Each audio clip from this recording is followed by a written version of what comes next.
ఓం నమో వెంకటేశాయ.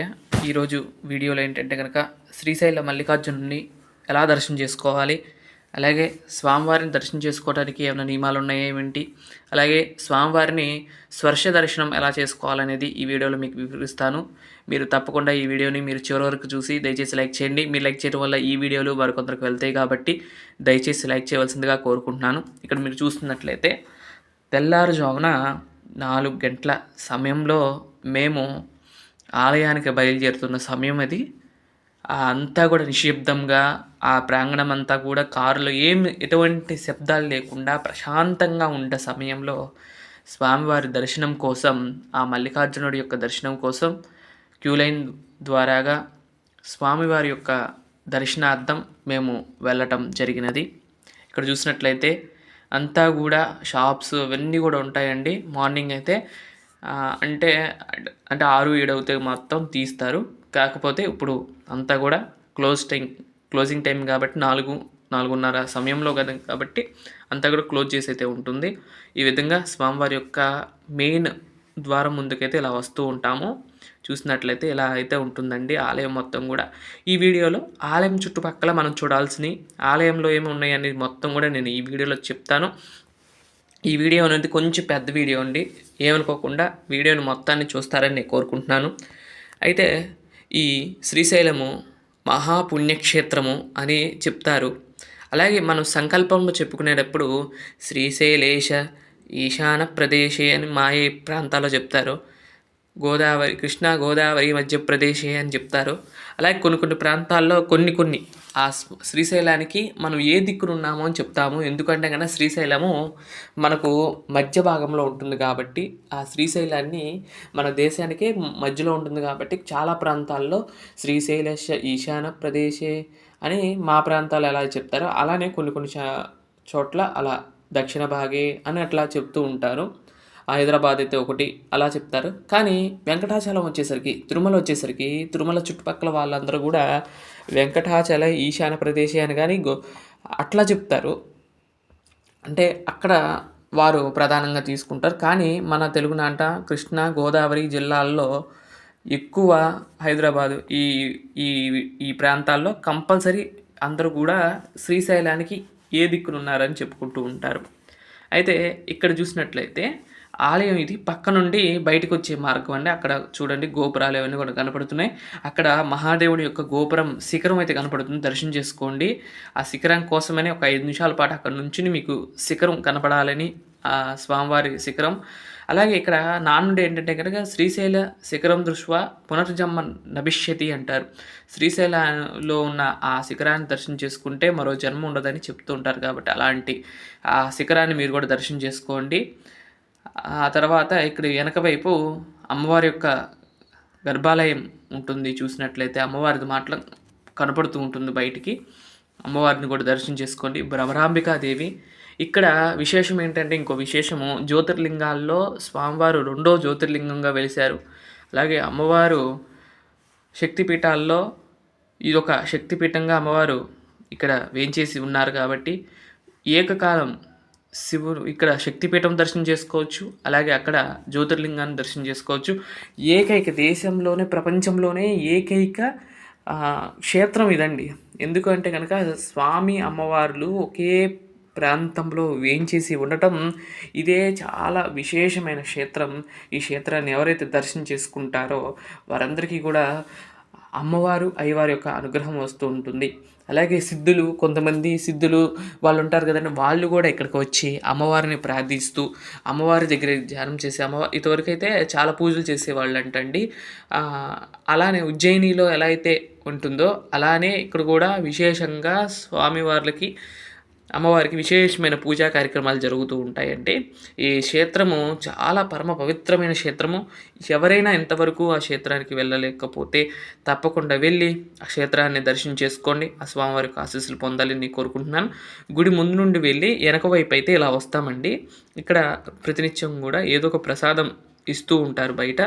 తర్వాత అక్కడే కొన్ని షాప్స్ అయితే ఉంటాయి. కొంచెం బయటికి రాగానే లడ్డు కౌంటర్ కూడా ఉంటుందంటే అక్కడ కూడా ప్రసాదాలు అయితే తీసుకోవచ్చు. ఇప్పుడు టికెట్స్ గురించి చెప్తానండి. అయితే ఇక్కడ మాత్రం శ్రీశైలంలో ఒక ఇది దేన్ని ఏమనాలో తెలీదు. నాకైతే అదొక మంచిది కాదు అన్నట్లుగా అనిపిస్తుంది. ఏంటంటే గనక ఇక్కడ శ్రీశైలంలో అభిషేకం టికెట్ చేసుకోవాలన్నా, కళ్యాణం చేయించుకోవాలన్నా, ఎటువంటి సేవ చేయించుకోవాలన్నా గానీ కొన్ని కపుల్స్ అయితేనే ఇస్తున్నారంటండి. మామూలుగా అయితే ఇవ్వట్లేదు. సపోజ్ అభిషేకం చేయించుకోవాలి, రూ. 1500 టికెట్. ఆ అభిషేకం కపుల్స్ మాత్రమే ఎలో అయితే ఉందండి. మిగతా వాళ్ళు ఇంకో 500 కట్టుకుని వాళ్ళదెమ్మటే వెళ్ళటమే గానీ, వీళ్ళకి మాత్రం ఎటువంటి చింబివ్వరు. అంటే ఇప్పుడు ఒకవేళ ఇద్దరు ఫ్రెండ్స్ వెళ్ళారండి. ఇద్దరు లేడీస్ వెళ్ళా కావచ్చు, ఇద్దరు జెంట్స్ వెళ్ళినా కావచ్చు. వాళ్ళిద్దరికి ఇవ్వరంట. అలా లేదంట. కపుల్స్ మాత్రమే అభిషేకానికి ఎలౌ చేస్తున్నారంట. ఒకేళ కపుల్స్ వచ్చి వాళ్ళతో పాటు పిల్లలు ఉంటే కనుక వాళ్ళిద్దరికీ కూడా 500 కట్టించుకుని అభిషేకానికి ఎలౌ చేస్తున్నారు. అలాగే అభిషేకానికి కనుక ఇస్తే చాలామంది వెళ్తూ ఉంటారు కదండీ! వెళ్తున్న వారికి ఇది యూజ్ అవుతుంది అనేది నేను భావిస్తున్నాను. అది ఆ సిస్టమ్ పెట్టడం వల్ల ఫ్యామిలీస్ ఉన్నవాళ్ళు మాత్రమే అభిషేకం చేసుకుంటున్నారు. మిగతా వాళ్ళు చేసుకోలేకపోతున్నారని నేను భావిస్తున్నాను. అలాగే ఎవరైతే స్పర్శ దర్శనం చేసుకోవాలి, మహాదేవుడిని ముట్టుకునే భాగ్యాన్ని కలిగించుకోవాలి అనుకున్న వారు తప్పకుండా టికెట్స్ అయితే అమ్ముతూ ఉంటారు. ఆ టికెట్స్ ఎలా బుక్ చేసుకోవాలని చెప్తాను. అయితే శ్రీశైలంలో మనం షాపింగ్ చేసే ప్రాంతాల్లో జిరాక్స్ షాపులు అయితే ఉంటాయి. అక్కడైతే టికెట్లు అయితే చేస్తారు. మనం సపోజ్ ఈరోజు వెళ్ళి స్వామివారిని ఇవాళ స్పర్శ దర్శనం చేసుకోవాలంటే కనుక కుదరదండి. టికెట్స్ అయితే దొరకవు. రేపు ఉదయం కానీ, రేపు సాయంత్రం కానీ దొరుకుతాయి. అంతేగాని ఈరోజు వెళ్తే ఈరోజు సాయంత్రం దొరకటం అనేది చాలా కష్టం. అలాగే వీకెండ్స్ అయితే అస్సలు దొరకవు. అలాగే చాలామంది కూడా చెప్పారు ఏంటంటే కనుక న్యూస్లో కూడా అన్నీ చెప్తున్నారు ఏంటంటే స్పర్శ దర్శనం, ఉచిత స్పర్శ దర్శనం ఉంది. 12 కాడ నుండి 3 ఎప్పుడు వెళ్ళినా స్పర్శ దర్శనం చేసుకోవచ్చు అని చెప్తున్నారు. కానీ అక్కడ మాత్రం ఎటువంటి ఫ్రీ స్పర్శ దర్శనాలు అయితే లేవండి. గమనించండి. వెళ్ళిన వారు గమనించి వెళ్ళవలసిందిగా నేను కోరుకుంటున్నాను. అలాగే ఇక్కడ బోర్డు చూస్తున్నారు కదా, గంగా సదనం అవన్నీ కూడా ఎక్కడికక్కడ బోర్డులు అయితే ఉంటాయండి. ఆ బోర్డుని అనుసరించి మనం ఎక్కడికి వెళ్ళాలో చూసుకున్న టెంపుల్ కావాలంటే టెంపుల్, అక్కడ కావాలంటే అక్కడికి వెళ్ళొచ్చు. అలాగే ఇక్కడ నందీశ్వరుడు ఉంటాడండి. స్వామివారి యొక్క ఆలయానికి ఎదురుగా నందీశ్వరుడు ఉంటాడు, అదండి. అలాగే ఇక్కడ వెళ్తుండంటే ఇక్కడ అమ్మవారి ఆలయం కూడా ఉందండి, చూసి దర్శనం చేసుకోండి. ఈ విధంగా అంకాల పరమేశ్వరి అమ్మవారు దేవాలయం అయితే ఇక్కడ ఉంటుంది. అమ్మవారిని ఇక్కడ దర్శనం చేసుకుని వెళ్తూ ఉంటారు చాలామంది కూడా. ఇంతవరకు అండి మేము చిన్నప్పుడు వెళ్ళినప్పుడు అటు ఇటు కూడా షాప్స్ అయితే అన్నీ కూడా ఇక్కడే షాప్స్ అయితే ఉండేవండి. ఈ బార్ అంతా కూడా ఉండేవి. కాకపోతే బ్రహ్మోత్సవాల సమయంలో స్వామివారు ఊరేగింపు వస్తారు కాబట్టి అప్పుడు ఇవన్నీ కూడా అడ్డంగా ఉన్నాయని అవన్నీ కూడా తీసేయటం జరిగింది. అలాగే రూమ్స్ గురించి చెప్పాలంటే కనుక ఏ సత్రంలో అయినా కానీ ఎక్కడైనా సరే మంగళ, బుధ, గురు, శుక్ల ఈ 4 రోజులు మాత్రం రేట్లు అయితే నార్మల్గా ఉంటాయండి.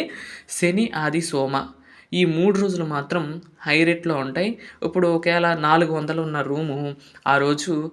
1000 అవ్వచ్చు, 900 అవ్వచ్చు. అలా అయితే రేట్లు పెరుగుతూ ఉంటాయి. ఎప్పుడైనా మీరు ప్లాన్ చేసుకోవాలి శ్రీశైలం వెళ్ళాలి అని కనుక మంగళ, బుధ, గురు, శుక్ల ఈ 4 రోజుల్లో కనుక మీరు వెళ్తే హాయిగా దర్శనం చేసుకోవచ్చు. అలాగే మల్లికార్జున్ని ప్రశాంతంగా దర్శనం చేసుకోవాలి అంటే ఈ 4 రోజుల్లో మీరు వెళ్తే చాలా బాగా దర్శనం అవుతుంది. సమయాలు కూడా చెప్తాను చూడండి. ఉదయం తెల్లారగట్ట 4 గంటలకు వెళ్ళిన వారికి ఇంకా బాగుంటుంది. లేదు సాయంత్రం 6:30 దాటిన తర్వాత 7 ఆ సమయంలో వెళ్ళినా కూడా ఫ్రీగానే ఉంటుంది దర్శనము. ఈ సమయాల్లో ఏంటంటే కానీ స్వామివారిని నిజ రూపంలో ఇప్పుడు కూడా దర్శనం చేసుకోవచ్చు అనుకోండి. కానీ కొన్ని సమయాల్లో నిజ రూపం దర్శనం ఉండదు. పానవట్టం పెట్టేసేసి పైన నాగాభరణం పెట్టేస్తారు కాబట్టి కనపడదు. ఒక్కొక్కసారి అయితే అలా దర్శనం చేసుకోవచ్చండి. అలా కూడా మీరు కూడా వెళ్ళి స్వామివారిని అయితే దర్శనం చేసుకోవచ్చు. స్పర్శ దర్శనం గురించి చెప్పే కదండి, ఒక పర్సన్కి 500 అయితే ఛార్జ్ చేస్తారు. వారిని ఒక్కరిని అలౌ చేస్తారు. అలాగే వెళ్ళే వాళ్ళు పంచె కట్టుకోవాలండి. పై పంచె వేసుకుంటే మాత్రమే ఆలయంలోకి అలౌ చేస్తారు. స్వామివారిని అంటుకునే భాగ్యం కలుగుతుంది. మన నుదుడిని స్వామివారి మీద పెట్టి అవకాశం ఈ రోజుల్లో మాత్రమే, అంటే ఆ సమయాల్లో మాత్రమే ఉంటాయి. కాబట్టి మీరు వెళ్ళిన వాళ్ళు తప్పకుండా ఈ స్పర్శ దర్శనం చేసుకోండి, స్వామివారి యొక్క అనుభూతిని పొందండి. అలాగే అమ్మవారి దగ్గర కూడా కొన్ని సేవలు అయితే జరుగుతుంటాయి. వాటిలో ఒకటి కుంకుమార్చన అండి. కుంకుమార్చన టికెట్ తీసుకుంటే కుంకుమార్చన కూడా చేసుకోవచ్చు. ఇక్కడ చూసినట్లయితే కొంచెం ముందుకు రాగానే ఇక్కడ ఉచిత దర్శనాలు అయితే ఉంటాయండి. ఈ ఉచిత దర్శనం ద్వారాగా మనం వెళ్ళాలి. ఇక్కడ లలిత అమ్మవారి యొక్క షాప్స్ అన్నీ కూడా ఉంటాయండి. ఇంతవరకు అటు ఉన్నాయని చెప్పా కదండి. ఇప్పుడు ఏం చేశారంటే మొత్తం ఒక రోలో పెట్టేసి వాళ్ళకి షాపులు కేటాయించి అక్కడ అందరూ కూడా అమ్ముకునే విధంగా పెట్టారండి. ఎవరైనా ఏమైనా కావాలనుకి అక్కడికి వెళ్ళి తీసుకోవచ్చు. ఇక్కడ ఏమేమి లభిస్తాయో చూడండి. ఇవన్నీ కూడా శ్రీశైలంలో లభిస్తూ ఉంటాయి. పసుపు కుంకాలు, ఇవన్నీ కూడా శివలింగాలు, ఇవన్నీ కూడా మీకు చూపిస్తుంది కదా. ఒక షాప్లో అయితే తీశాను. మొత్తం ఇలానే ఉంటాయండి. చాలా వరకు అన్ని షాపుల్లో ఇలానే విగ్రహాలు కానీ లింగాలు కానీ అన్నీ కూడా ఇలానే ఉంటాయి. మీరు వెళ్ళినప్పుడు చూసి నచ్చితే కొనుక్కోవచ్చు. చాలా రీజనబుల్ రేట్గా ఉంటాయి. కాకపోతే వాళ్ళు చెప్పిన రేటుకి మనం కొనకూడదు. వాళ్ళని కొంచెం బార్గింగ్ చేస్తే అప్పుడు 100 రూపీస్ది మనం బార్గింగ్ చేస్తే 50-60కి అయితే వచ్చేస్తుంది. మీరు కాకపోతే బార్గింగ్ అయితే చేయాలి. వాళ్ళు ఎంత చెప్తే అంతే తీసుకురావటం అనేది కూడదు.